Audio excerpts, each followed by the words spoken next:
ஐயோ என்னடா குழிக்குள்ள விழுட்டான்? என்னடா சொல்ற? டேய் வாங்கடா காப்பாத்துவோம். இவனை காப்பாத்துறதா? இல்லடா, எங்க அம்மா திட்டுவாங்கடா. 6 மணிக்கு வீட்டுல இருக்கணும்னு சொல்லியிருக்காங்கடா. 6 வாட்டி வேற கால் பண்ணிட்டாங்கடா. இவன் வேற உயிரோட இருக்கான வேற தெரியல. நான் கிளம்புறேன். ஆமா கிளம்புவோம் வாங்க. டேய் நீ ஏன்டா இப்ப கூட்டு சேர்ந்துக்கிட்ட?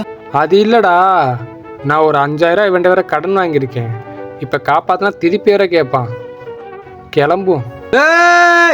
டேய் உயிருக்குடா வாங்கடா காப்பாத்துவோம். பாடா நீயாச்சும் அவனுக்கு காப்பாத்துன்னு நினைக்கிறியே. அது இல்லடா, அவன்கிட்ட 10 ரூபா கடன் வாங்கியிருக்கான். அப்ப அவனை காப்பாத்தினா அந்த 10,000 திருப்பி கிடைக்கும்ல. என்னடா கத்திக்கிட்டு இருக்க? தருவே மாட்டா கரெக்டா சொல்லு. அவனே பேச முடியாம இருக்கான். அவன்கிட்ட போய் பேரம் பேசிட்டு இருக்க.